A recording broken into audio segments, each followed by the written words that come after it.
Are we limited to? Huh? Welcome today to the Clermont County Commissioners meeting of 12/10. Here we are in December, just running down the road here to the 25th. So have you got all your shopping done? I figured, I kind of knew that look was coming, the same as mine. Prior to officially starting our meetings, we always ask for local clergy to come and lead us in prayer. Rex Shalucky is here this morning, and Rex, thanks for being here. He is a trooper when it comes to leading us in prayer, and podium's yours. And he's ready for Christmas. Yes, he is. Yes, I did a 4-part series last Christmas on an ugly Christmas sweater. I couldn't put myself to just wearing the same sweater for 4 Sundays. So I got 4 of these things. I got to find ways this Christmas to wear them. Oh, this is a good opportunity. Well, let us pray. Our Heavenly Father, we're just so thankful that Mary was very obedient to what the angel spoke to her. And then she pondered those things in her heart. Let us be like Mary, obedient to what your plans are for Clermont County. May we ponder in our hearts, as she did, the things that the Lord has spoken and done for us. Let us, as we travel about Clermont County, seeing the things that you have done, what you're doing now, and what you have in store for us in the future, may we be obedient to what your leading and guidance is for Clermont County.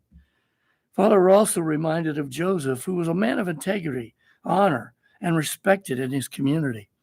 May we be no less in Clermont County. Joseph listened to what the angel said to him in a dream. He didn't disgrace Mary, but trusted the message and married her, humbled himself, despising the shame. Let us be so humble and trust the message the Lord has for us in Clermont County, so that it too will be brought to fruition. And Lord, we're reminded of those shepherds that were on that hillside. And the shepherds, when the angels proclaimed the king had come, the shepherds said, let us go see this thing that we have heard about. May we be blessed and awed at what God is doing in Clermont County. As the shepherds, may we proclaim the goodness of our Lord and what he's doing in and through us. And we would be amiss, Father, if we didn't mention the wise men. The wise men that came and worshiped and had great joy. May we be wise men and women, youth and children of Clermont County, seeking after the Lord. Let us be a people of worship and worship the one who has blessed us so abundantly. And may we have great joy this Christmas. We ask it all in Jesus' precious name.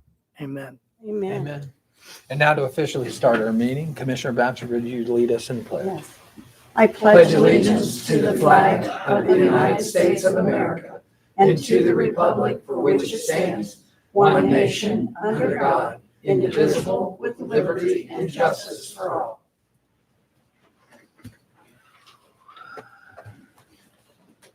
We will get started with our regular agenda. We are pleased that you are here today. If you feel moved to participate in this meeting, we have a time frame where you'll be able to do that. Not only talking about an annexation, but also for public participation. So if you're here for that, we welcome your presence. We will move with letter B is approval of regular session minutes of 12/01/25. Board, you've had these minutes early, had an opportunity to review them. Do I have a motion for approval? I'll make the motion to approve. I will second. It's been moved and second. Roll call. Commissioner Batchelor? Yes. Commissioner Corcoran? Yes. Commissioner Painter? Yes. Letter C is a presentation from Kevin Fink today for a liability insurance overview. Kevin? Glad you're here today. Merry Christmas, everyone.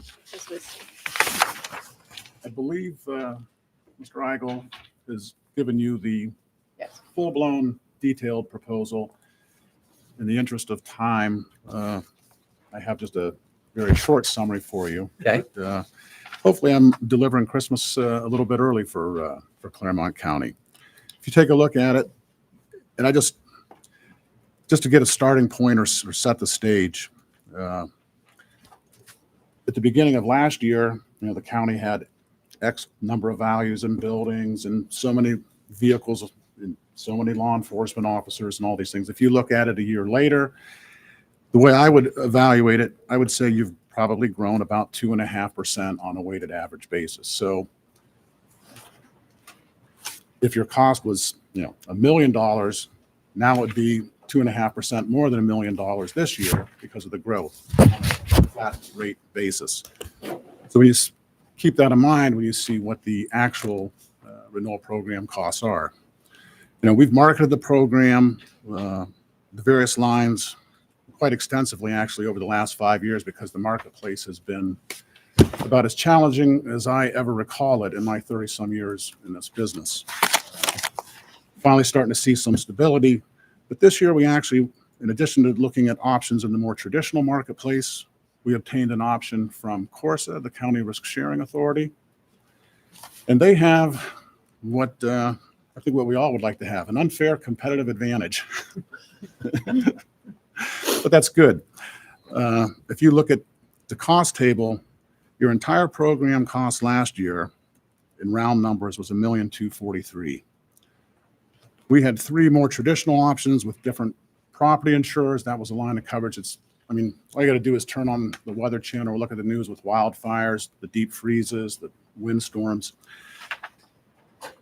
But the incumbent renewal was essentially flat, up just a little bit. They all vary about 1% over expiring. But $1,256,000, $1,239,000, $1,230,000.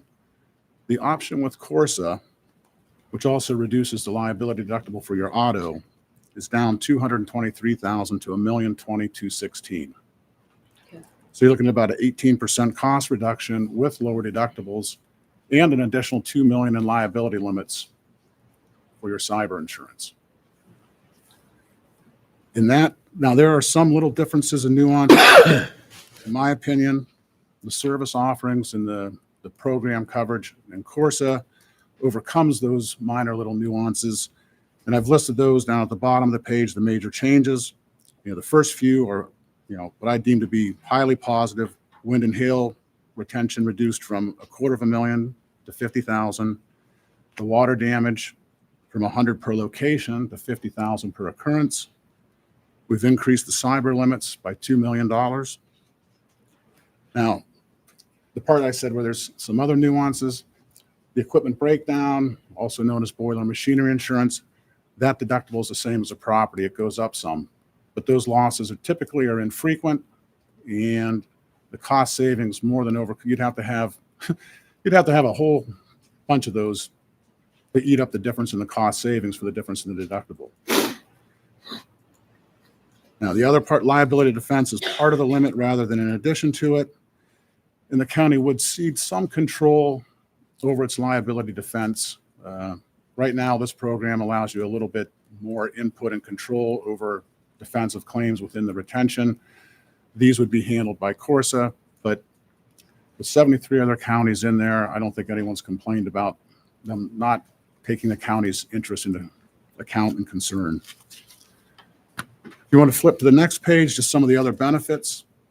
If your loss performance is favorable, eventually there'll be some return to the equity in the program. So part of this cost goes to funding for losses.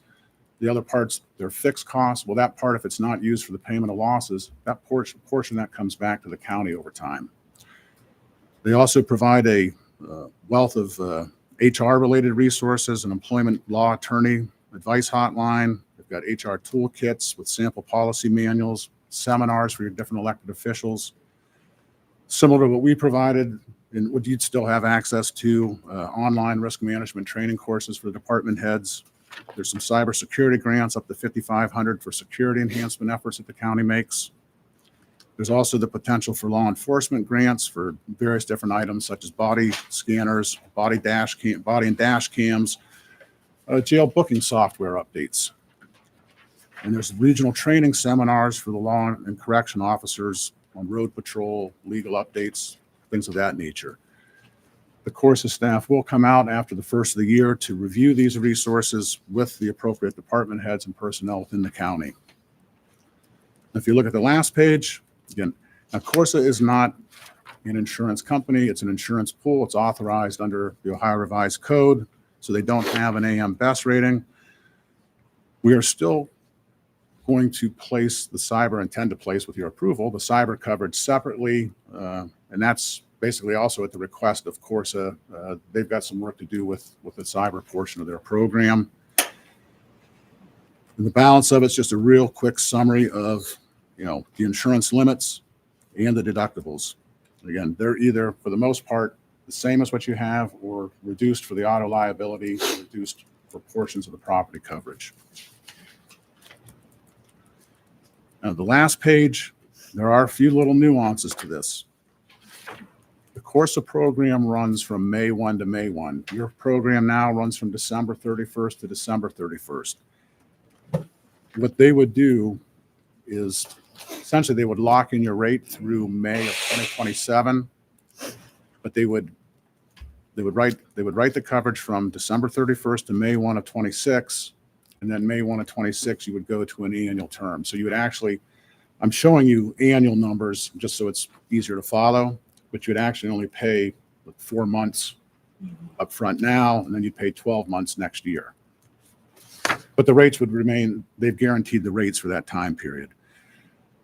In the cyber, we would look at that and evaluate that with the administration and make a recommendation to the board as to whether to cancel and rewrite or to see if we can extend it depending on what's happening in the cyber market. You don't want to cancel and rewrite if the cost is going to go up, let it run all the way out for the annual term. But now the other thing, the Corsa program at this pricing does require a 3-year commitment to it. So you would be committing the county, for 3 years. And as far as the old program, because you have a partially self-insured program now, the insurance company requires that you use a third-party claim administrator to adjust the claims. And that contract is life of contract. Right now, there are no open claims, but should someone have fallen down on the courthouse steps, 2 months ago, they haven't brought the claim yet. You get the claim sometime early next year.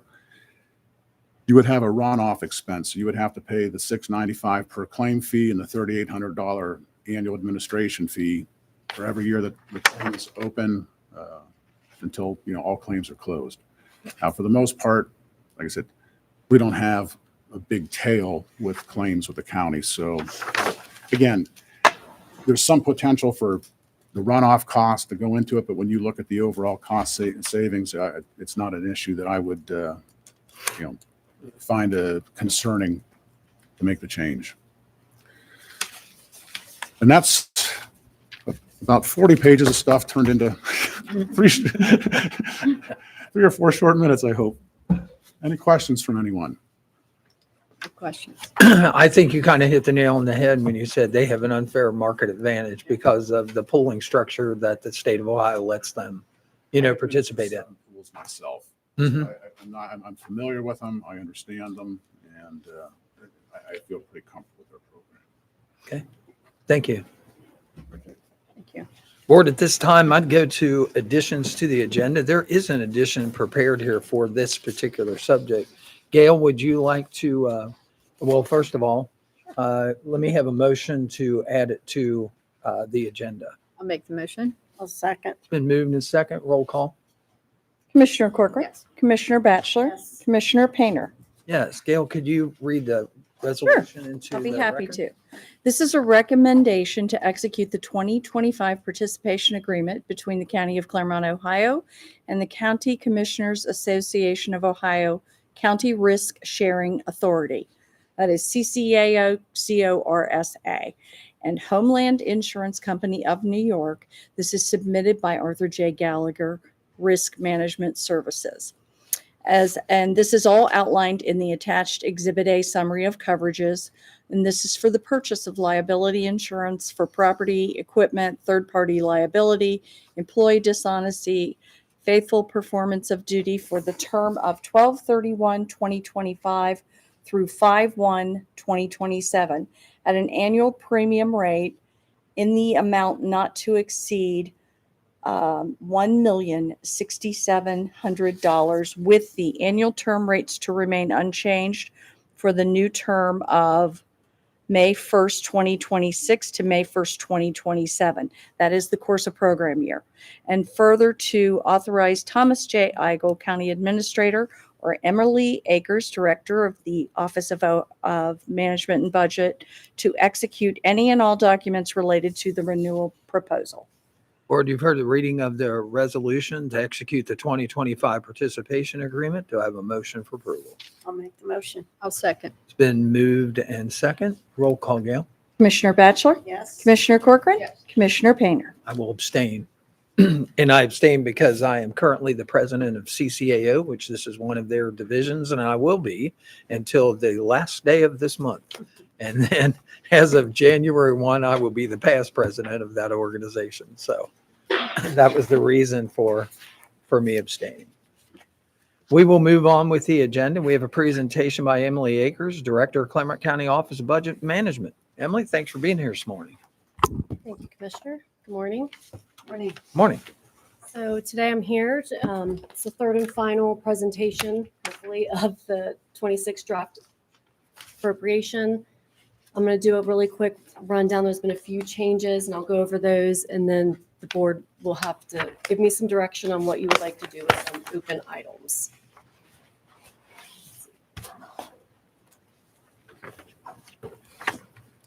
David, is this? Is it turned on? There we go. Okay. So on the general fund, you'll notice I have some changes in red, and really what happened, this is the revenue estimate. And since my last meeting, the auditor's office got the official valuation for the county for 2026, which came in at $7.14 billion. And that is what our property taxes and the intergovernmental is homestead rollback goes off of the property valuations. So I had estimated a 0.5 increase on the property values, but it actually went up 2.2%. So that increased our revenues, $223,000 for property taxes, and then $28,500 for the homestead rollback. So the revenue has increased slightly since our last presentation, I think on December 1st.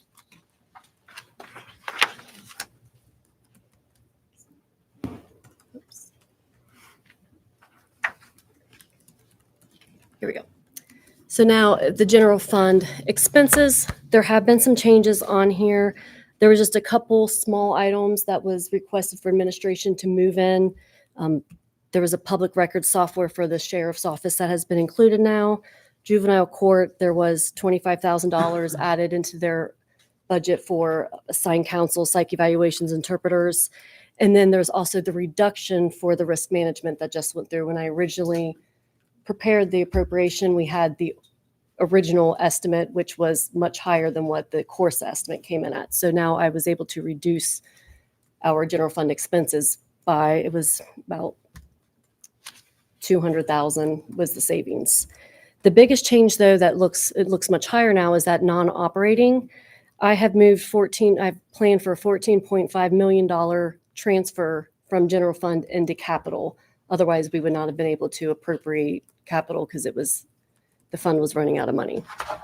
So that's why now we are up to a total of $104.7 million from the general fund, which 87 million of it is operating. The rest is one-time or non-operating expenses.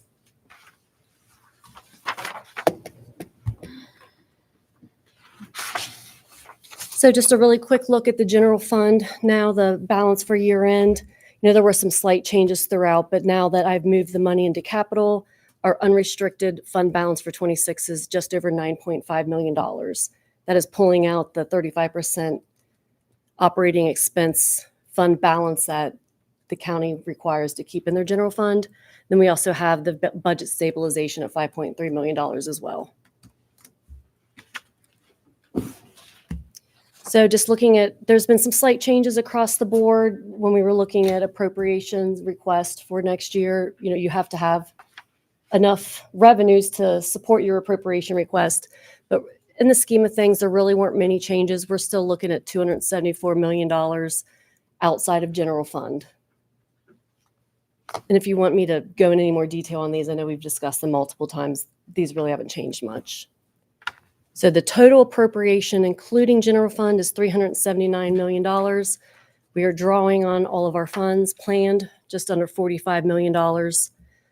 You see the large capital draw.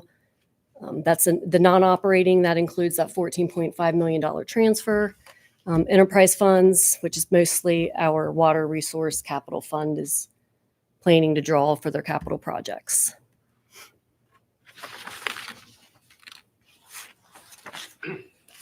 So this is where we get to that I do need some direction from the board. We are now at about $1.88 million available for operating expenses in order to add any of these requests that have not been funded, as well as the salary action, which again, a 1% salary action for general fund is about $347,000. And we reviewed all these requests with each commissioner individually over this past week again. And so I am just kind of looking for some direction on what you would like me to do and anything you'd like me to add or remove from the draft appropriation. I will go back, make these changes, and then come back at the end of session, assuming I get it all done in time, and then hopefully be able to adopt the budget today. Board, any requests from the general fund remainder? Just to really, sorry to interrupt, but this page is the staffing related, and then I have on the separate page, which you have as well, but is non-staffing. So there's 2 pages of requests still that are unfunded.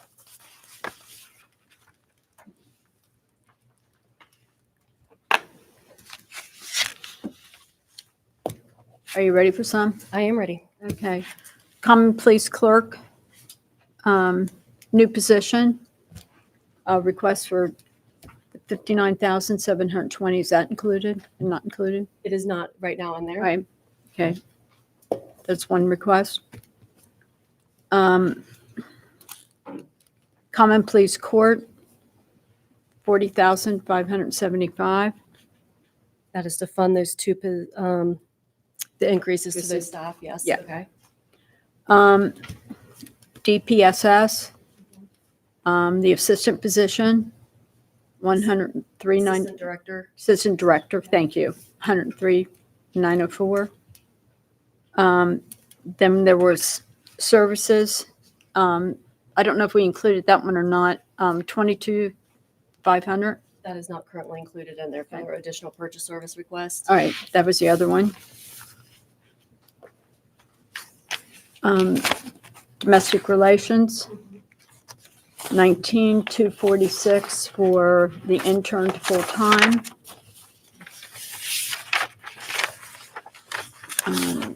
I'll go back to cost of living.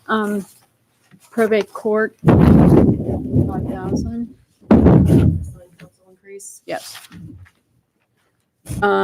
Municipal court, there was a 21,077, Salaries, yes. and then a 16,538. For the overtime. Yes. Municipal probation, 60,031. On those 2 positions. Yes. The prosecutor, 141,859. That's the investigators, correct? No, that No, was the current salaries Current sa- analyzed. Right. Soil and Water District, 9,084. Increased general fund contribution. Yep. Treasurer, 37,605. Okay. The increase Another is- employee. And then we'll go into the cost of living. Salary action, yes. My request in that would be, a recommendation would be a flat 3%. Typically with, we can. Yeah. The review decide, but the Board of County Commissioner departments typically do a cost of living across the board as well as the merit. So Okay. when the final decision is made, I would like a recommendation on how you would like to handle that. Okay. Okay. Thank you. Sure, Bachelor. Anything there that was in addition to the requests that Commissioner Corcoran made? No, I kind of agree with pretty much everything Commissioner Corcoran said. I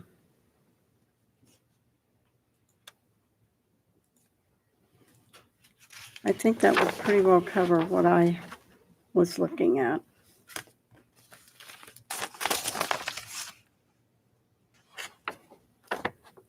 And I also agree with the 3% across the board.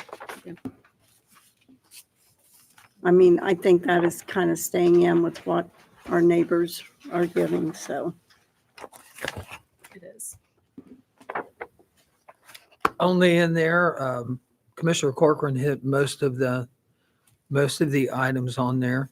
Only one that I would discuss about is that the prosecutor's current annualized cost of that 141,859, that may not be necessary based on, what kind of open requisitions are actually there. So that's probably a place that after you calculate it, you might want to come back and just talk about it. You might not have to incur Are that. you discussing, when you say open requisitions, do you mean vacancies? Yeah. No, she had the ag specialist on there. She had the treasurer's increases. And then the only other question is that if you would calculate 4%, 2 and 2 across. It seems a couple of studies have been done by some larger counties as far as salaries, and the 2-2 action is also in there with the 3. So it's somewhere between 3 and 2. So I think you have. You're saying somewhere between 3 and 4. Yeah. So I think you kind of have, your marching orders to go back and start doing some calculations. And then actually we'll be able to come out and tell us exactly what that 3% or that 4% would mean, Yeah. coming out the amount that it would actually. Are we within the 1.8 or Yeah. are we outside of it? Outside. That's what we want to know. Rough estimate, we're within it. Yeah, we Okay. would be. But I do We would have to go be. back And I'll work on that. Okay. All right. Okay. No, that was a great job. So I will look at everything that Commissioner Corcoran had mentioned Mhm. and look at 3% and 4% as well. Yep. And then when we come back to adopt, if whatever the salary action ends up being, just a direction on across the board versus merit as well too. Mhm. All right. And keep in mind, these 3 exercises here out front were for department directors to be able to come in and, address the board if they had, some specific needs in here that we had not addressed. So, hopefully everybody got their input and, we're. Contract deputy. Hmm? You want to discuss the contract deputy, the funding for that Yes. real quick, Yeah. Emily, if you could address that. One of the things that I wanted to just bring out and discuss today is the contract deputies that we're currently funding. We started that program with the first deputy at each township. We picked up 50% of that cost. That at one time there were grant funds that were available there that we could draw from. I think this particular year we're now at, like all scope creeped things happen, we're spending $750,000 on that because now we're picking up 50% of school resource officers and we're picking up the first deputy in at each township. That was a great gesture to do before, but definitely something you might want to expound on. In the vehicle cost also. Correct. So with these contracts, now these are the sheriff's contracts, but Mhm. I am very familiar with them. OMB handles the billing, and I've discussed this a lot with their administrator at the sheriff's office. So I think on the consent agenda today, there is a Williamsburg school resource officer getting ready to go through. That would be the 9th, either school resource officer or township deputy that the county covers 50% of the cost of that deputy. And it's the deputy, their if there's Car. a vehicle, the vehicle as well, the county covers 50% of that. So up until this year, actually in 2025, we had to do a supplemental because the contract fund ran out of money. Mhm. So up until this year, the past several years, we had contributed, the county had put in $407,000 of general fund money. They really were requesting over 700,000, but we were using the fund money because the fund had started to build up a balance. So we were kind of depleting that before we kept putting more general fund money in. 2025, we had to just put in another $328,000. So the plan in 26, right now, the county is funding $735,214 towards these contract deputies. And so that's the amount we're putting in right now. And And right now, that's 9 deputies. So there's 9 deputies at 50%. Then there's an additional 7 deputies at Batavia Township that Batavia Township does pay 100% of the cost of those deputies and vehicles. So I think the original deal was the first deputy is at 50%. So Batavia Township's the only one that has more than 1 deputy. So they have 700% and then 1 at 50%. But yeah, that's a total of 9, not counting the ones at a Department of Job and Family Services, that those are funded separately. Those are different kind of contracts. And how was that handled when it came to a 50% cost sharing of the first deputy when that deputy was a canine unit? Did the township pay for the canine unit, or did they? I don't believe they paid for the canine unit. I don't We have to remember. look. We can get that answer We can for you get though. that. So what are you recommending? Like, are you talking about eliminating? Not eliminating, but I think that's something that is out here for discussion. Yeah. We ought to look at for next year. So does every You know, and get township, it obviously input from the sheriff and from. Yeah. does every township have a deputy? Not from the sheriff's office. That's No. what I thought. No. Right. we have- So in other words, it's only certain townships that have requested that service. That's But keep Washington. in mind, But they they're don't funding the mention other 50% by levy. Yeah. I mean, that's where that's coming from. Mhm. I mean, like for instance, Washington Township, they have levy dollars that come in. Mhm. I'm sure that most of the other townships do too. But, what starts out as a program that is not really funded by the general fund has now become $750,000 on the general fund. Yeah. So I do want to might want to look at that. all the contracts have been renewed within the past year or so. The next contract that renews is January 1st of 2027. Right. So, So and the majority of them are 28 or 29. Right. So these contracts are already in place. And for those that are in attendance, one of the terms that you'll hear throughout the state of Ohio is you hear that the legislation always continues to pass more costs on to the local counties, and they call those unfunded mandates. So the things that we pick up right now are things like indigent defense. The state is required to pay all costs associated with indigent defense, but they never pay more than 80 or 83% of the cost. Sometimes they only pay 60%. And so we have to pull money out of the general fund that you pay in taxes to fund something that the state is required to. And those mandates go all the way down through all the work that we do. And many of the counties associated with the 88 across the state take great exception to that. And so this is a particular case where we did it to ourselves, because we had grant money, and like all grant money runs out, right? Well, the service is provided and people liked the service. So we continue picking it up until all of a sudden it becomes $750,000. So then you need to take a look at it and say, hey, look, do townships need to pay that full cost by levy if their people want that kind of police protection, which I would highly recommend, because you want somebody at your door as quickly as possible. I get that. And in outlying areas in our county, it takes more time for deputies or for law enforcement to respond. I get that. But is it something that we want to continue to fund out of the general fund? So Well, I just think there needs to be some conversation. And at the same time, that deputy that is on duty there, or not necessarily a deputy, but a police officer in a school, they're also on duty for any other functions that happen in their community, and they're called out at the Right. same time, but you're still picking up that tab. That's correct. So, Okay. it's a discussion that, needs to be had with Sheriff Stratton. He's always great at, taking a look at that and saying where it's really needed, absolutely, where it's not, there are other alternatives that can be done. So we'll do that. So thanks. Thanks for bringing it up. I will be back in later in the session. Thank you.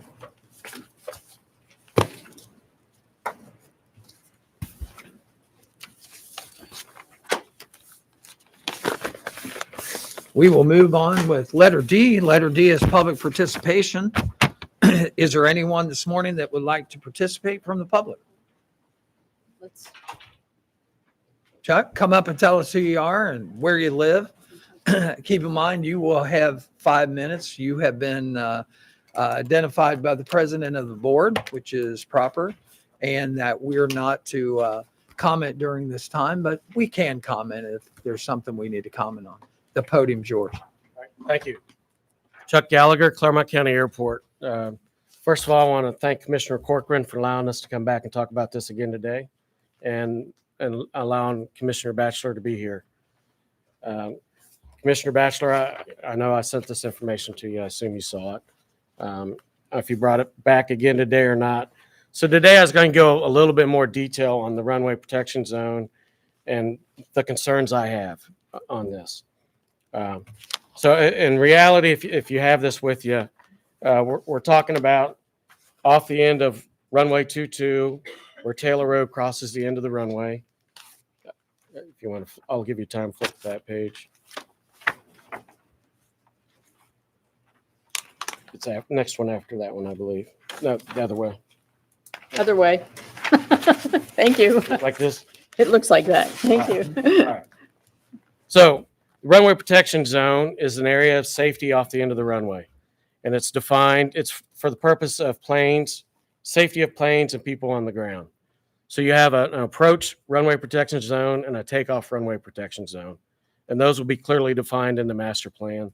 They're different distances. The one that's more effective is the takeoff RPZ on this one, because it goes from the physical end of the runway. You go out 200 feet and it's the clear area, and then the trapezoid starts, and that's another 1,000 feet. So in that area, things that happen would be an airplane that's taken off and it's having issues, power issues, and it knows it's not going to clear these trees over here. He's going to go down, that airplane's going to put it in the field there, and instead of going in the trees. The other scenario we have is an airplane's landing on 22, and there are a lot of transients that come in aren't used to the airport. They may come in fast, but we would say they come in hot, and they're blocking up the brakes to stop by the end of the runway. Some of them make it, some of them go through the fence. I've been here 33 years. We've had about 6 airplanes in this area. There's a couple pictures. The P-40 ended up right on the middle of Taylor Road. And then we've had a dozen or more that were able to stop before the fence, before crossing Taylor Road. So again, if we go back to this picture, and the Beach Brothers are very forthcoming on what they want to do. They're going to build permanent storage sheds, short storage buildings, up to about the front of Rob Carmencino's building, about halfway through the RPZ. They think they can because that's where the FAA says they can build an 11-foot tall structure. And then the structures on the physical ground inside this trapezoid is up to local zoning and local authority.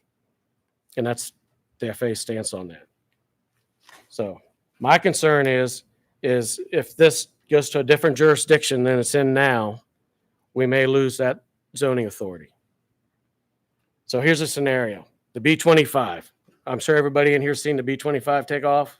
If you haven't, it's fabulous. Yes. All right. It's 25,000 pounds when it takes off full of fuel. When it gets to rotation speed, and that's the speed you need to be going to have enough lift under the wings to get it off the ground, it's pretty far down the runway. It's probably right in front of the Warbird Museum, right around that. Once it breaks ground and they have any hiccups on one of those engines, they know they're not going to clear the trees. And they're going to go and put it in the field and try to salvage the airplane. If there's storage buildings halfway through that field, one row of storage buildings isn't going to stop the B-25. It's going to be several rows, and hopefully nobody's in the area or in the vicinity on the ground. The pilots accept the responsibility. They know what they take when they get in the cockpit. So and that's my concerns. So in the nutshell, we have, if this would go through, and I understand Mr. Spitzer's presentation, and I get it. I'm not a lawyer. I'm not a government official. I'm just an airport manager trying to protect the airport. If we have one jurisdiction down here on this RPZ and another jurisdiction up here, it's going to be a headache for all of us in the future. Any kind of growth. And then number one is the safety concerns I have. So I get, we got the 7 boxes we're going to check. Somewhere along the line, safety and maybe common sense. And I know you guys are are strapped on what you can and cannot do. So I don't know. Like I said, I'm not a lawyer. If we can delay it until the master plan is finished and it will clearly define what can be built and what cannot be built, I'd be happy with that. If you have to either pass or deny it, and we can pass it with a condition, I don't know if we're allowed to do that, but if we can pass it with a condition saying nothing will be built until the master plan's finished. And we're so close. It's been a 2-year process. And I was talking to Wolpert the other day. We're, within 6 months, well within 6 months. They think it'll be next 3 to 4 months. So I'm not asking to delay this a year by any means, but just that's all I'm asking. Thanks. Thank you for your time. Hey, and just one question while you're up there. Looking at Carmesina's law, is Carmesina's property in that trapezoid? No, what part of his property is, but the building isn't. Okay. So that Quonset hut that he has is not part of that. That was part when we built that. We went with I had several meetings with Ray and Carl at the building department. And I wondered about that because they had they actually had the 29 acres cut out around it, which it should be. It's owned by him, but when I looked at it, I was like, well, why is that not, in that trapezoid? Because, I mean, one of the things they always try to do, as well as I do, you pilot them, you try to get it back to the airport if you can. There's any way to get there. And so whatever it takes there is you would be making a left immediately because you're over open ground prior to, you wouldn't want to make a right because you're coming back towards civilization real quick. So I saw that and I was like. And the other thing to point out about that is if you look at this area down here, that's soon to be 185 dwellings planned development. So really the straight ahead option is the only option. Is what I want to preserve. Okay. And one of the things that I would let is that, commissioners, that we've had all kinds of legislation that has tried to make it through the legislative branch here in the state of Ohio. Many pushes have been made on annexation. Other pushes have been made on CRAs and a lot of different things. Commissioners, you've seen the 7 boxes that we have to do. Stepping out of those 7 boxes puts us and the taxpayers of this county in a liable situation. The other thing is we do have a time constraint when it comes to that, and I believe the time constraint is the 15th of this month. Right. So if we go over the 15th of this month, then we're in a mandamus situation when it comes to court action. So we just want to make sure. That's why I brought up the idea of pass on condition. Right. And I don't know if that's a possibility. Like I said, I'm just throwing it out there. But thanks for coming, Chuck. Thank you. You bet. Anyone else?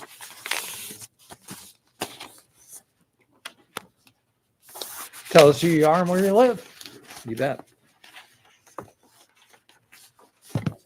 My name's Brian Wanstrat, and me and my family just moved into 1774 Clough Pike. So I am right next to and touching the airport views development that the village is trying to get through. So I will talk mostly about the annexations, try to tie in a little bit of the airport. But I found it ironic that the first presentation with the insurance guy mentioned competitive advantage. And unfortunately, when it comes to these annexations, there's only one party that has it, and that's the developers and the village. So, Commissioner Batchelor, I don't believe you were a commissioner over a year ago for the first hearing of the Type 1 annexation for airport views development. But that was denied by the commissioners. I couldn't believe it happened, but we were extremely grateful. But then, just to pause a second, if you'd like to address that. I was here. you are unforgettable except for that meeting. I guess I forgot that you were there, but I just wanted to make sure that like the history and the annexations I'm talking about all kind of ties together. I just want to make sure that you're aware that that action by this board was immediately met with legal action, and that we had to make a public apology to the developers and to those that wanted to annex, and we had to approve that annexation. Because they refiled in type 2, correct? It didn't matter. It wouldn't have mattered either way. So Okay. just want to make sure, No, that's you know. fine. Yeah, and like I echo what Chuck says, we realize that your guys' hands are tied, and with the court and litigation and the taxpayer dollars going towards that, bet. this is my opinion. I'm one of the taxpayers. I'd be fine with you guys paying money for litigation because it was obvious this last election that village residents and township residents did not like this type 2 annexations with that come along with CRAs and all this other stuff. So anyway, specific to this property, this is the advantage that I was speaking of. They tried to get this passed in the township, and it was denied. Multiple court cases were applied to this. And then now here we are with them wanting to be annexed into the village. And Chuck mentioned the local jurisdiction and zoning regulations. Well, they're different between the township and the village. And there's a reason why the Beach Brothers want to be annexed into the village. And this just goes against all of the voters that came out here recently and what we want in the community. None of us are saying no development. Well, maybe there's some, but we realize that the land around here in Clermont County is going to be developed. We feel like the airport could be the beacon or what draws people here.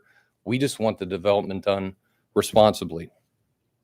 One of the problems with approving this is that allows that village to jump Taylor Road and just keep on its path of annexation destruction, which is something that we want to stop.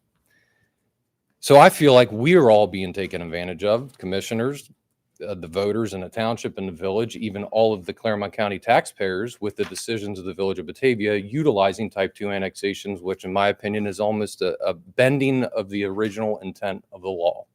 They're using it. It's not illegal, but it's not right in my opinion. With the airport itself, Chuck is talking about a couple examples of planes that ran through the runway. Now, this is an exaggerated example, but that UPS plane that just went through the end of the runway in Louisville, that was a monster 737, I believe. But that's what can happen. Now, I don't think Chuck has plans of 737s coming in, but you get the point of why he's worried about it. That runway protection zone. I almost compare it to a seatbelt. I mean, how many planes take off a year at the airport? Thousands. I mean, we all drive around with seatbelts, I assume. You're not in a wreck every time you're out there, but that seatbelt's there for a reason, just like that runway protection zone is there. So in our attempts to try to curb this annexation stuff, we found with the city of Columbus, and or Commissioner Painter, you had mentioned that the legislation at the state level, they're not going to touch this with a 10-foot pole. I don't think that's how we can get this stopped. But here I have something from the city of Columbus that is regarding Blendon Perry, Plain, or Washington townships. They entered into an agreement, those townships, with the city of Columbus that said no more type 2 annexations. We can still do type 1s, but no more type 2s. And essentially what that translates to anyone in the crowd or listening about annexations, type 1 annexations, correct me if I'm wrong, the county commissioners can listen to public input from residents, directors, school board members, fire chiefs, police chiefs. Use that information and make your decision to approve or deny it. That's what is entitled in a type 1 annexation. Type 2, 7 check boxes, doesn't matter what it is. If they all hated the idea, they have to approve it if those 7 boxes are checked. So what I'm presenting, or almost challenging, the village, the commissioners, the townships, and the schools come together and come up with an agreement, something like Columbus, that says, all right, village, no more type 2 annexations of township property. None. You can do type 1s. Still not going to like it, at least I won't personally, but it has to be a type 1. The public's voice has to be listened to and considered in these decisions. So I don't know, Commissioner Painter, if that would be you to try to pressure the other entities to come together. Not really pressure, but get you guys together and discuss it. Like, what do we need to do to make this happen? Give him an extra minute since I talked during his presentation. Keep going. So see if we can come together as a group and said, listen, this is what we need. You'll have the school board there, the township, the village, you guys. What all do we need? Just don't do any more type 2s. And there's a reason why they don't want type 2s in Columbus, because for lack of a better term, it's just not fair. They have the competitive advantage with type 2. You are removing the voices of everyone in the communities in the county that don't want it. So I can give you a copy of this thing here. There's, of course, a bunch of legalese in here that I don't necessarily understand, but the first paragraph kind of explains it pretty cut and dry, just no more type 2 annexations. But I think that's all I had down here. And I appreciate the time. And well, thank you. Thanks for coming in today. Sure. Anyone else? Gail, would you just for a second? Yeah, Excuse me. I'll just, We have one more person. just since that question came up about type 1 and type 2, just explain really quickly the differences when it comes to those two. The types. differences basically are type 1 has a set of criteria. Type 2 has another set of criteria. And there is some criteria in the type 1s that talk about the general health and welfare and of the area. And that allows the board to assess that. Right. Whereas type 2 expedited, you have 7 items. And those 7 items, if they are met, there's nothing you can do about it. So you do have some leeway with the type 1 because you can say, well, I don't feel this is right for the area. Mhm. So But how, Under 2, go ahead. go ahead. But- Under 2, it's under 709.023. Yes, there is a different law. 7 points, and then one, it includes the acreage, everybody sign it, on and on. and the type 1 in Clermont County and the ones that I have been involved, when we had one of those go to Common Pleas Court, Mhm. and the Common Pleas Court ruled in the developer's favor and granted the annexation. Right. I mean, that's kind of where it goes. So, And they, then the appeal process on top of that. that's We're correct. getting into litigation. correct. But So they still can litigate, yes, in a type 1. Right. Yes, they can. Correct. Okay, go ahead. Bill Albright, Tavy Township, Marbury Lane. I'm against annexation too. I get it. You got the check boxes. It's a rigged system. There's no input. It just matches and check boxes. But it's going to put that airport in major jeopardy because that village is off the rails and they got it out for the airport. I mean, Chuck's been one of their biggest opponents. But you talk about taxpayers and litigation. The first property you come to, there's 2 of them. The first one the village touches. This is from yesterday. I just pulled their taxes. They're 3 years behind in their taxes. I mean, the real question is, how come nobody's confiscated that land? I don't pay my taxes. You come for my house. I paid off my house. Them property taxes. I hope they go away. I hope that ever gets pushed and goes away. But it's there. They're $10,000 behind in property taxes. They shouldn't be doing anything except writing you guys a check. They can't do that. They can go to the village, get a CRA on the whole property. That's not going to make this go away. They still owe that money. There shouldn't be nothing done until somebody gets this check. Real question is, how come nobody's took that property yet? Because I'm pretty sure you're coming from my house if I'm $10,000 behind on my property taxes. Been years. I mean, you talk about litigation and taxpayers. Need to ask him if that check's been paid. Thanks. Thanks, Bill. Anyone else during public participation wants to address the board? Okay, I'll close public participation and we will move on with our regular agenda. The next item up is the consent agenda. Board, you've had the consent agenda prepared and sent to you. Had prior opportunity to review it. Are there any issues that need to be pulled off the consent agenda for further consideration? Then I would ask for a motion to approve the consent agenda as presented. I'll make that motion. Second, It's been moved and second. Roll call, Gail. Commissioner Corcoran, Yes. Commissioner Batchelor, yes. Commissioner Painter. Yes, we will go to letter F. The non-consent agenda starts on page 5 with item number 12. A recommendation that the Board of County Commissioners adopt resolution number 185-25 to approve payment to vendors in the total amount of $6,827,776.17 as outlined in the BCC approval invoice report for checks dated December 10th, 2025, BCC directed prepaid invoice reports and the procurement card transaction report as presented by the county auditor on 12/8/2025, and further authorizing the county auditor to issue warrants in compliance with section 319.16 of the Ohio Revised Code. Do I have a motion to pay the bills? I'll make the motion. I'll second. It's been moved and second. Roll call, Gail. Commissioner Batchelor? Yes. Commissioner Corcoran? Commissioner Painter? Yes. Item number 13. Morning. Morning.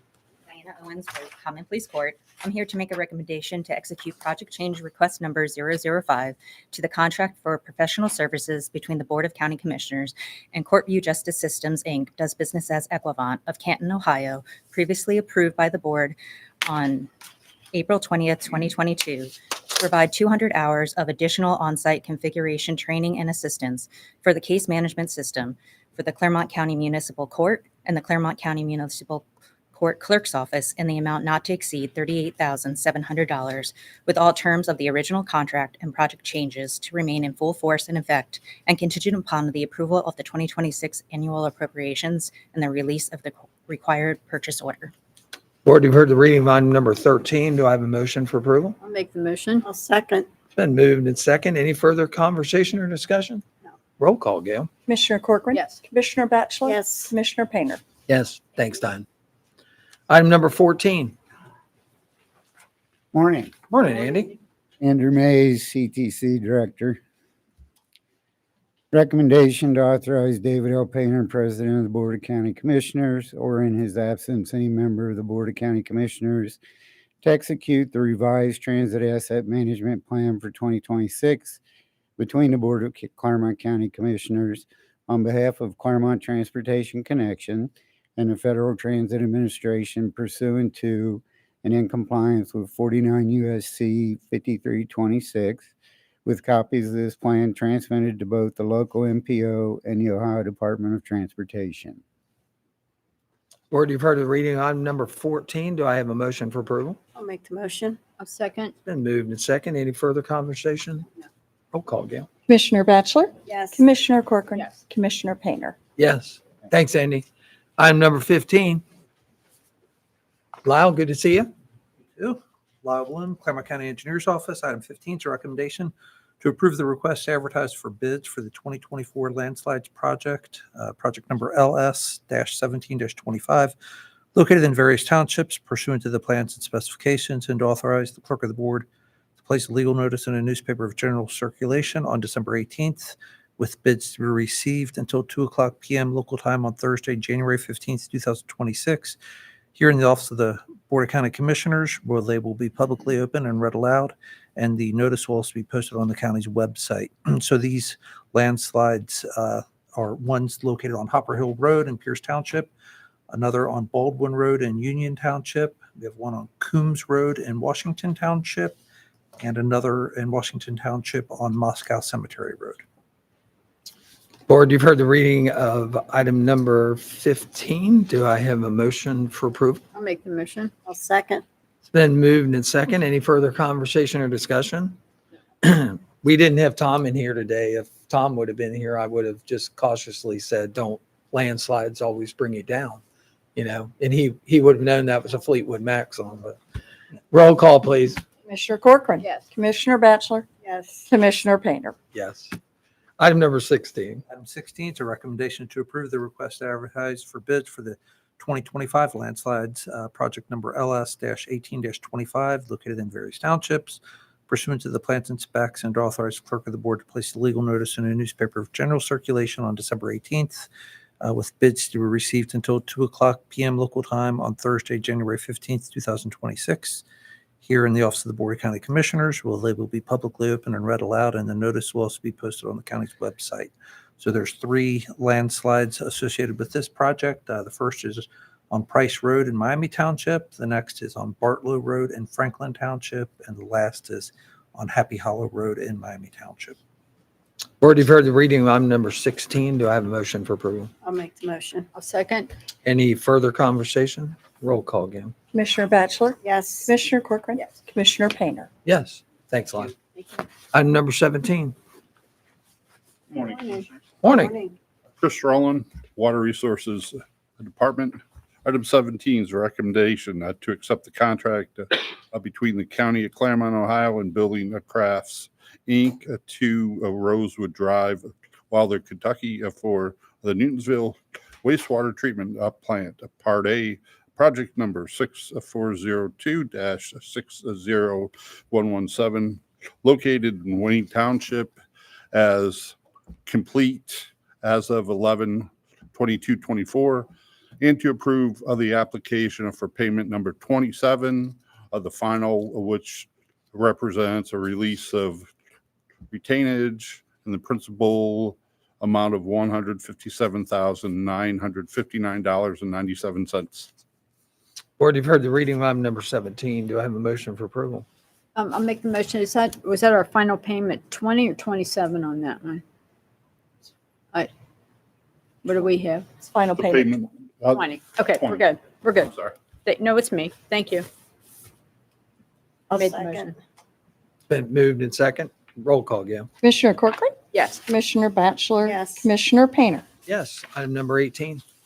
Item 18 is a recommendation to award the bid and execute the contract for the old State Route 74 water main replacement project, project number 6401-60224, located in Union Township, pursuant to the plans and specifications of the Ford Development Corporation of 11148 Woodward Lane, Cincinnati, Ohio, for the lowest and best bid received on 10/30/25 at the item prices as outlined in their bid for the total amount they're not to exceed of $1,423,072.00 in compliance with the terms and conditions of the contract and contingent upon the release of the required purchase order. Board, you've heard the reading item number 18. Do I have a motion for approval? I'll make the motion. I'll second. It's been moved in second. Anything further? Roll call, Gail. Commissioner Batchelor, Yes. Commissioner Corcoran, Yes. Commissioner Painter. Yes. Thanks, Chris. Thank you, Commissioner. You bet. Item number 19. Item number 19 is a recommendation to authorize Ralph Linney, Assistant County Administrator, or Ronald Ross, Director, Facilities Management, for and on behalf of the Clermont County Board of Commissioners, to sign Certificate of Substantial Completion and Guarantee, Certificate of Final Completion and Guarantee, Certificate of Occupancy, and/or completion documents for Clermont County projects, and in doing so to ensure that the scope of services outlined in the construction documents are consistent with the project plans and specifications developed for the projects. Board, you've heard the reading of item number 19. Do I have a motion for approval? I'll make the motion. I'll second. It's been moved in second. Any further conversation? Roll call, Gail. Commissioner Corcoran, Yes. Commissioner Batchelor, Yes. Commissioner Painter. Yes. Item number 20. Good morning. I'm Brian. Morning. Lane, Facilities. Item number 20 is recommendation to execute a cooperative purchase agreement between the Board of County Commissioners, Clermont County, Ohio, and Amrise Building Envelope, doing business as Duralast Roofing, 525 Morley Drive, Saginaw, Michigan, 48601, for roof replacements of various Clermont County buildings as listed below. Building number 1 is the Coroner's Office Building. The contract sum is $46,728.79. Building number 2 is the Permanent Central Building with a contract sum of $74,587.25. And the third location is the Medical Building, $280,623.33. Board, you've heard the reading of item number 20. Do I have a motion for approval? I'll make the motion. I'll second. It's been moved in second. Any further conversation? Brian, is there a need for a replacement of a rubber roof at the jail facility? That I'm not aware of. Okay, just want to make sure. I know they've had some leaks over there, and I think there is some need, so you might want to check in I there. think Ronnie may have. There's currently some purchase order recs in to have some work done there at some of the roofs, but we are evaluating one of their buildings for replacement. Yeah. Okay, thanks. Anything else? Roll call. Commissioner Batchelor, Yes. Commissioner Corcoran, Yes. Commissioner Painter. Yes. Item 21. Item 21 is a recommendation to execute a professional services agreement between the Board of County Commissioners, Clermont County, Ohio, and Moats Consulting Engineers, doing business as Moats Engineering, 447 Morgan Street, Cincinnati, Ohio, 45206, for professional engineering and design services for the HVAC replacement at the Clermont County Adult Detention North Building in accordance with the scope of services identified in Exhibit A at a cost not to exceed $93,000 and contingent upon the release of the required purchase order. Board, you've heard the reading of item number 21. Do I have a motion for approval? I'll make the motion. A second. It's been moved and second. Any further conversation or discussion? Is this a result of the control system that was on that and the need for replacement, or This is different one? Different building. That's what I thought. Okay, thank you. Roll call. Commissioner Corcoran. Yes. Commissioner Batchelor. Yes. Commissioner Painter. Yes. Thanks, Brian. Item 22. Item 22 was placed on the table last week. So in order to do anything with item 22, we need to remove it from the table so that we can. Okay. You've heard the Consider it. request, have item 22 removed from the table and brought back out for the business of the board. Do I have a motion? I'll make the motion. I'll second. It's been moved and second. Roll call. Commissioner Batchelor. Yes. Commissioner Corcoran. Yes. Commissioner Painter. Yes. Item number 22 is out on the table. Gail, you want to read it into the record, or whoever's going to do that? Okay. Basically, pursuant to section 709.023 of the Ohio Revised Code, the Board of County Commissioners will adopt Resolution 18325, resolving to grant the petition for annexation of the territory described therein to the Village of Batavia, Clermont County, Ohio. Be and hereby is granted, and the Clerk of the Board of County Commissioners of Clermont County, Ohio, is hereby directed to enter on the journal of all the orders of the board relating to the annexation and to deliver a certified copy of the entire record of the annexation proceedings, including the resolution of the board signed by a majority of the members of the board, the petition, the map, and all other papers on file to the fiscal officer of the Village of Batavia. Board, you've heard the reading of the resolution for annexation that was presented at last meeting, that was tabled and then brought out on the table today. Do I have a motion for approval?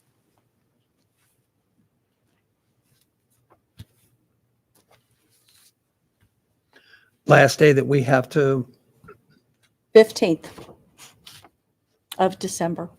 Okay. I can read the 7 points if you would like that. go ahead. Okay. This is the first point. The petition for annexation meets all the requirements set forth in and was filed in the manner provided in Ohio Revised Code Section 709.021.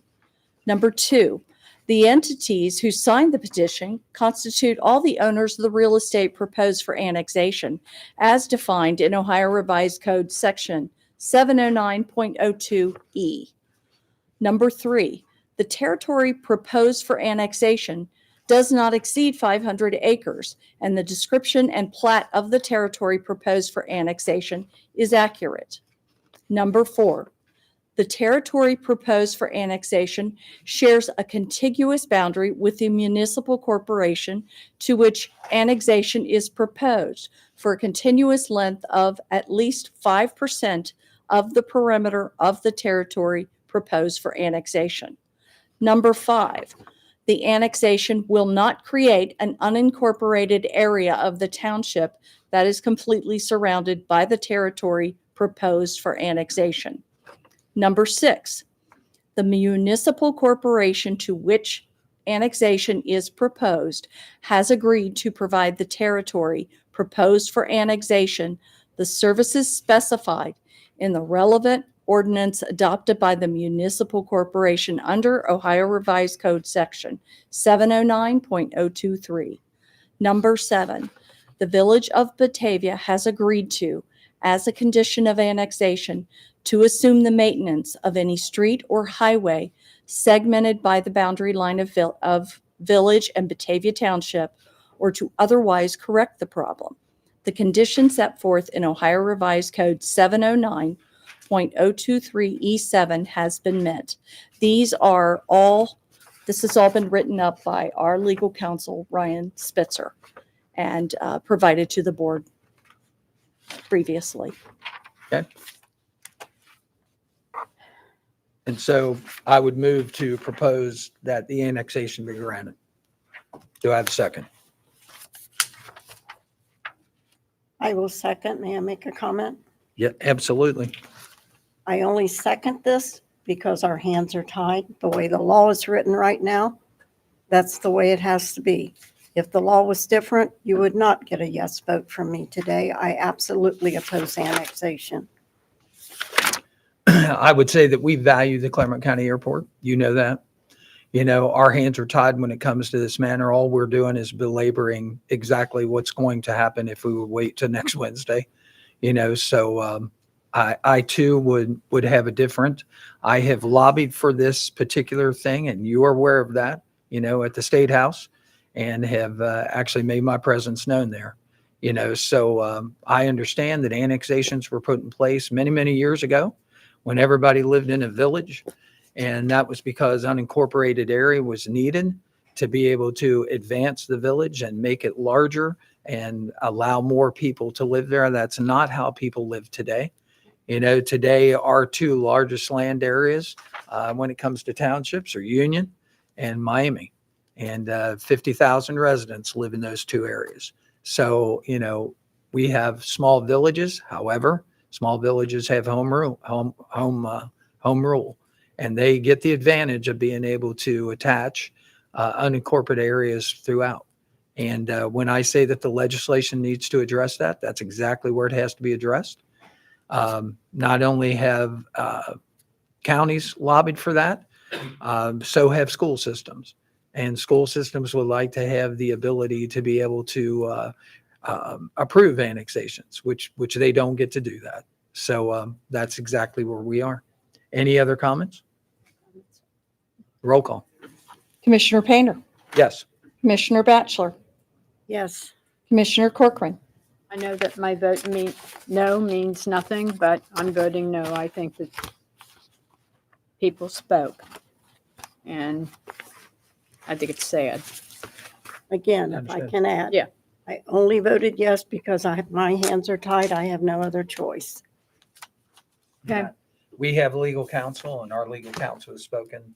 You know, we have documentation that says these 7 criteria have been met, not only by legal counsel, but also by our own staff who have done the review on each of those 7 counts. So, And even so, I still think that we're asking for future problems, and not just a big carrier plane going down, but we have a flight school there also. And 2 students just landed a plane on a Toyota. What was it, yesterday? You know, I don't know. Thank a you. no vote for me would be ceremonial at best, you know, and That's all right. that's kind of how it works. So there's no comment at this time. But that's okay. I stand by it. Roll call. Commissioner Painter, Yes. Commissioner Batchelor, Yes. Commissioner Corcoran. Okay, we will move on to item number 23. Jamie? Good morning. Amy Tanner, Office of Management and Budget. Item number 23 is a recommendation to resolve to approve and authorize changes in the annual appropriation resolution number 151-24 for calendar year 2025. These are just 4 supplemental appropriations. The first one is the Sheriff's Department bargaining unit salary, $51,854.47. Soil and water conservation and other expenses. This is a reduction of $182,530. Prosecuting attorney, other expenses, $27,709. And Sheriff's Department overtime, $23,785. Board, you've heard the reading on item number 23. Do I have a motion for approval? I'll make the motion. I'll second. It's been moved and second. Roll call, Gail. Commissioner Corcoran. Yes. Commissioner Batchelor. Yes. Commissioner Painter. Yes. Thank you. That concludes our non-consent agenda. I know we still have some additions to the agenda in item G. Do we want to handle both of these additions now, or are we prepared to do that? I We can think, handle one now. I thought we could. Okay. That would be annual personal leave. And I think Sandy Tahad is here to present that. Okay. We'll go ahead and, do I have a motion? Like this to add the that? agenda? Yes. I'll make the motion. I'll second. It's been moved and second. Roll call. Commissioner Batchelor? Yes. Commissioner Corcoran? Yes. Commissioner Painter? Yes, it is added to the agenda. Sandy, you do the honors? I would. Good morning, Commissioner. Sandy Todd, HR Director. This is a recommendation to approve for all full-time employees 8 additional hours of annual personal leave pursuant to Section 4.09F1 of the Personnel Policy and Procedure Manual. That annual personal is required to be used by employees on December 26th. However, if the employee's county office is required to remain open on December 26th, the additional 8 hours of annual personal shall be taken anytime prior to February 28th, 2026. And that is pursuant to Section 4.09F6 of the Personnel Policy and Procedure Manual. Board, you've heard the reading of the recommendation. Do I have a motion for approval? I'll make the motion. I'll second. It's been moved and second. Roll call. Commissioner Corcoran? Yes. Commissioner Batchelor? Yes. Commissioner Painter? Yes. Any other additions at this time? Not at this time. Okay. And there was one question, and since you have been so gracious, I would allow you to ask whatever question that it was or comment you had in your mind. Yeah, it was just about the annexation and the litigation you guys were kind of fearful of. It just popped in my head. If this isn't like an annexation of just homes or farm or what have you, there is an airport involved with serious safety concerns. If the parties involved are aware of the potentials, like the UPS, again, it's not going to be that big, but if all of those parties have been informed of the potential of this, and we know within the village they'll be a little bit more lenient on what they're going to allow now. If a plane was to go down like UPS and kill people, could there be litigation coming to all parties involved in approving that type of annexation? I know it's a stretch, but if I was an attorney, that's how I'd argue it. If that is a way out, if your attorney for you guys said, hey, they've met all these boxes, you're kind of forced. Did he consider the potential of litigation from family members or anyone that may be killed in a building that was built right where the township wouldn't allow? And the FAA says, don't, but they still did it anyway. So obviously you can't answer that, but maybe a question for your attorney, because it was obvious some members had some hesitation in approving. And That was my question. And you heard right here, we have some hesitation too. But No, I get it. keep in mind, when these kind of discussions come up, we really cross a lot of different boundaries here. This is about the boundary of a piece of property. This is not about an airport. It's not about the risk to the airports. It's not about the trapezoidal zone at the end of an airport. All those things remain the same. This is about the legality of where this piece of property is located, whether it's located in, a township or in a village. And by statute, the village has every right to seek that if the property owners want to live in that boundary. This is about, listen, the number one thing in America is the fact nobody can take your property, it's yours. And that freedom is the number one specific, when it comes and people being able to pursue that freedom. What people do with their property is well protected in the United States and well protected in Clermont County. And so if two landowners want to do something with their property, there shouldn't be any village or any council or any commissioners stand in their way, especially when they have a legal right to do that. So we don't always like that, but we have to do it in accordance with that law. So thanks for being here today. And on the, Go other ahead. side, the people that have the property next to them have the right as to how they live and how they operate their business. And I can just tell you from taking a case all the way up to appeals court, it can happen. And Mike, bless you. Thank you. And I believe that in this situation, even though everybody's hands are tied, the vote was loud and clear. And it's not just one piece of property, it's everyone else around them and in the village and in the township. And unfortunately, we're at this situation. Right. So we let it rest at that point. Yes. You bet. You just Where- said nobody can come take your property. That's correct. I'm telling you what, That needs to go downstairs. 2023, $97. 2023 second half, But they. $3,600. On that. 2024, He can't tell you. $3,300. What'd you say? 2024, They $10,000. couldn't have one. Got it. That happens to my house. I get it. My house is paid off. Mhm. That happens to my house. They come take my property. The question is, why is that guy's property even in here to be discussed? The question is, Bill, it isn't your property. So that's kind of what it is. We don't know what kind of conditions have been put on that, and we don't know what kind of payment schedule has been made. We don't know. Well, we don't know. We don't know. So we'll move on. We'll go to H. I'm requesting an executive session in accordance with section 121.22G1 and 121.22G4 of the Ohio Revised Code to consider employment of a public employee or more public employees. And second, to prepare for conducting or reviewing negotiations and bargaining sessions with public employees concerning their compensation or other terms and conditions of their employment. Do I have a motion to go into executive session? I'll make the motion. I'll second. It's been moved and second. Roll call. Commissioner Batchelor? Yes. Commissioner Corcoran? Yes. Commissioner Painter? Yes, we will move into executive session and we will return and conduct further business. Thank you.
We have returned from executive session. There were no decisions made and there were no actions taken. We will move on with our regular agenda. We'll back up for additions to the agenda. Any additions to the agenda today? We do have one for emergency management agency. We have a personnel action, so I'll let Sandy Todd handle that. We'll go ahead and add it to the agenda. Do I have a motion? I'll make the motion to add. A second. It's been moved and second. Roll call. Commissioner Corcoran, Yes. Commissioner Batchelor, Yes. Commissioner Painter. Yes, it's been added to the agenda. Sandy? This is a personnel action for Emergency Management Agency for Pamela Haberkos, who is our EMA director. It is the termination resignation effective January 16th, 2026. Board, you've heard the reading of the termination resignation for Pam Haberkos. Do I have a motion? I'll make the motion. Oh, second. It's been motioned and a second. Any discussion or thought? You know, what I would say, Pam, I believe Pam has worked here for the county since 2011, somewhere around there. I think pretty close. I know she was here when I came. She has done an excellent job at EMA. You know, she will be missed, but I understand that she is going to pursue, you know, a new job that she's very, very interested in, that cuts down on her commute. And I understand to be down at University of Cincinnati or in some capacity there. So, you know, I wish Pam, you know, all the luck in the world and thanks for her commitment to here at Clermont County. Absolutely. We will miss her and we appreciate her. Yeah, absolutely. Pam's done a tremendous job. We will miss her, certainly. Roll call. Commissioner Batchelor, Yes. Commissioner Corcoran, Yes. Commissioner Painter. Yes. Thank you. Any other additions? Don't have an addition yet, but I think Emily Akers is back, and I want her to follow up with our budget discussion. Back. Okay, board, I'm back. So I went and made all the changes, verified everything that you had requested for me to include in the budget, as well as right now I have a 3% salary action and all the changes that Commissioner Corcoran suggested that was agreed upon. Yep. That brings our general fund operating expenses to just over $88.6 million. So we still have an available $316,174 available. One of the issues that we kind of cruised right over that we had talked about, I know some of the commissioners have probably heard from the Board of Elections.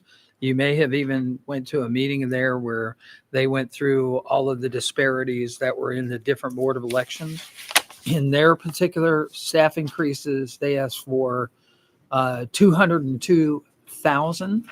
And that does include fringes, that number. Yes, that was also within the fringe calculation. So it was something lower than that. And then the fringes were added on at 202.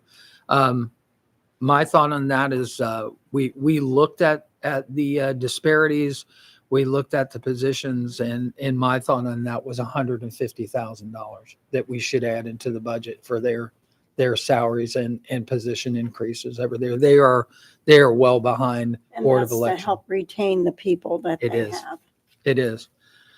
And I would make that recommendation. Obviously, you know, you all have every ability to weigh in on that. If you think it should be less, more, you know, wherever that's at. So 150,000, if you're looking at the full amount, that is about 3/4 of their request. Right. So that'd be with the fringe 150. Mm-hmm. What was the original purchase services with $199,895? And that was, So what that was like a double on the maintenance. in their purchase service request, they did when they did detail their request outline item, and they had their maintenance and repair. I think it's on their might be on. I think it's maybe their DEM software. Their software that they have a yearly maintenance on it. Right. And in 2025, they paid that, and it's over $100,000. Okay. I think they paid 24s at the beginning of 25, and then they also paid 2025. So it doubled it up on their actual, when they were looking at where they were year to date on maintenance and repair, it doubled it. So they were requesting, I think, like $300,000 for their maintenance and repair for that, when it's really only around $100,000. Okay. So you're talking 150 on, Mm-hmm. okay.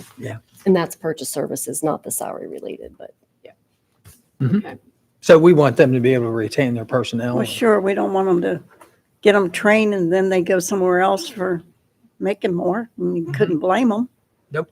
Okay, so I will add $150,000 between the salary and fridges to the Board of Elections budget. So that then leaves still about $166,000 if the board would choose to allocate that anywhere. Or it can, Any other changes or anything else you want Emily to modify before she comes back? No modifications here. and Commissioner, as I said, it was 3% that I included in here. Because if I did the 4%, it was eliminating anything additional. Right. Okay. No problem. Right. Good. She'll go make those changes and then come back? Yeah. Okay. Thank you, Emily.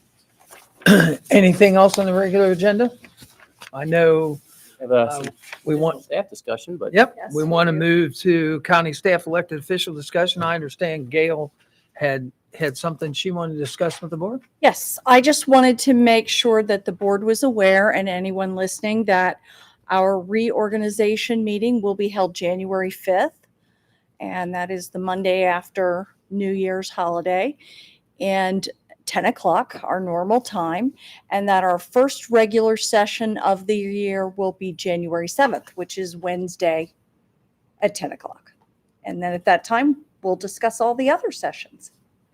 Okay. Thank you.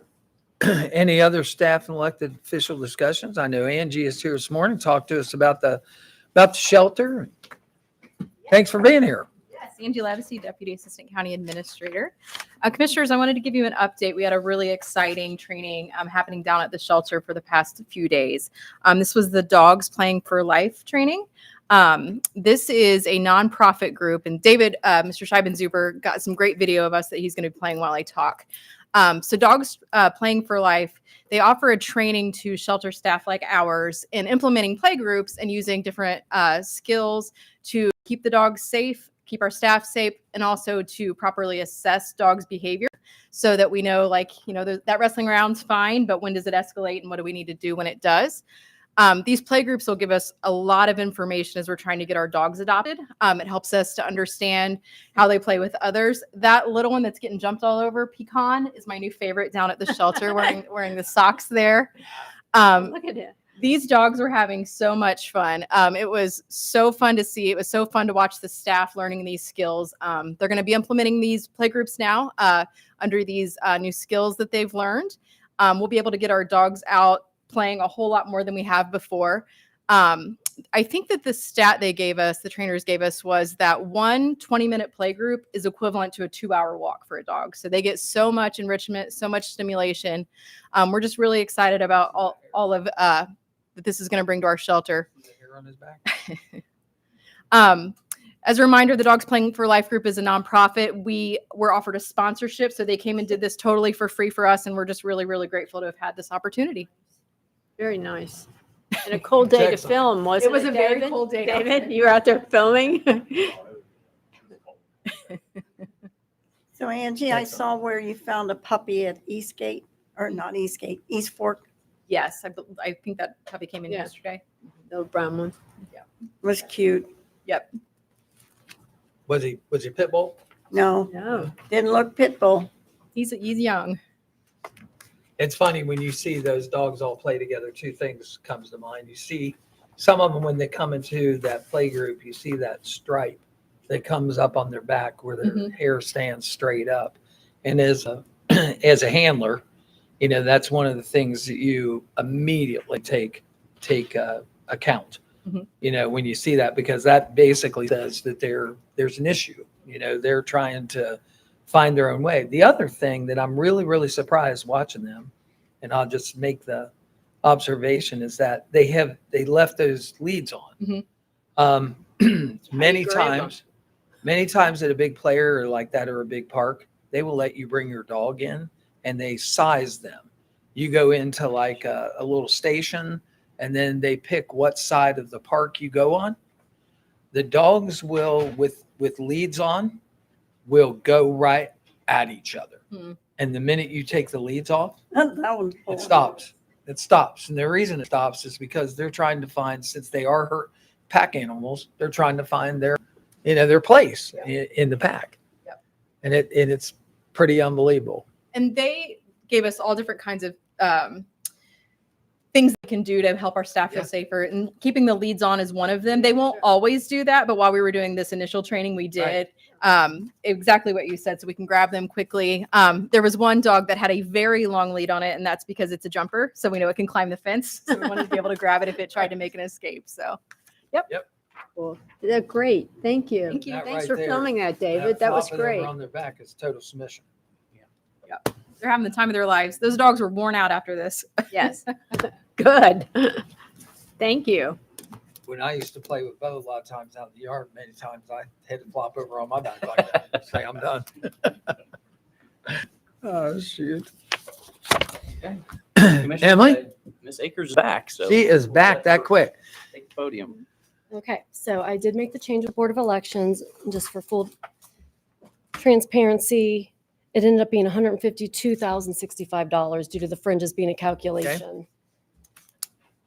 So I made that, which makes the general fund operating appropriation $88,617,825.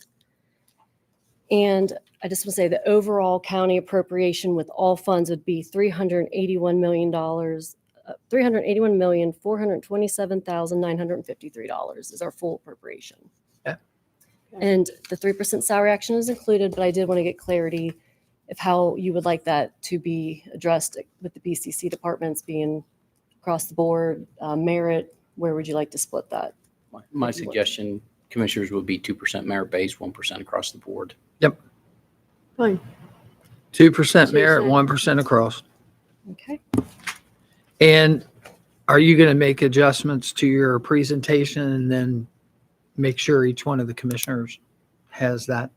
Absolutely. So I will give what I presented today. I'll make the final updates to that and hand it to you, which will have the numbers I just read will be, that is the final numbers. I just didn't prepare it to put up on the board for you, but I will get that to you. And then I understand that we're going to do it differently next year. Are we going to do a tax budget for next year? Is that what I've been told? We will have a tax budget. The Budget Commission has voted to have tax budget back next year with everything going on. So that is due mid-July. We'll start that process probably in April, and I'll give a couple presentations. That one's simpler than this just because the tax budget does not give spending authority, but we will get that to all the departments, get the request rolled up, and come to you with what the tax budget looks like. But hopefully our directors understand what that exercise is now and, you know, how that works. And if they have real desires, they can, you know, come forward then. Okay. Oh, and we will also have the new budget software fully rolled out. So the tax budget, which gives me a little bit of peace of mind because that does not give spending authority, will make it easier for that'll be our first full run is on the tax budget this spring. Yeah. And Thank you for all your you work. guys did it. Thank Yeah. you. Thanks for Thank your you, hard Tom. work. Thanks for everything you did, you know, associated with that. Commissioners, Yes. would you like, as an add-on, consider adopting our annual appropriations? Sure. Yes, we would. So we will add one item onto today's agenda. And the item is the annual appropriations for Clermont County, Ohio for calendar year 26. Do I have a motion added to the agenda? Motion. I'll second. It's been moved in second. Roll call, Gail. Commissioner Batchelor? Yes. Commissioner Corcoran? Yes. Commissioner Painter?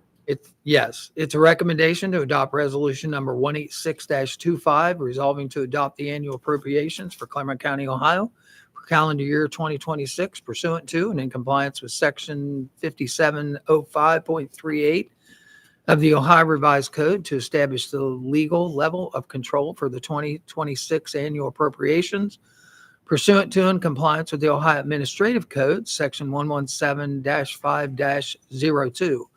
And to waive the limitation on payroll expenditures during the first half of the calendar year, where personal costs are charged to multiple funding sources, or will be changed during the latter half of the year based on funding schedules and staffing in accordance with the Ohio Revised Code 5705.46. Do I have a motion to approve?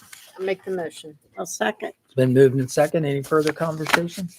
Roll call now. Commissioner Corcoran? Yes. Commissioner Batchelor? Yes. Commissioner Painter? Yes, Thank you. thank you. Tom. Nothing further on staff discussion. Okay. Board discussion, board members, any comments for today's session? No comment. None? Okay, there's been a lot of talking go on, so we probably got those out of the way. So in accordance with letter K, I would ask for a motion to adjourn the meeting. I'll make the motion to adjourn. I was second. Been moved and second.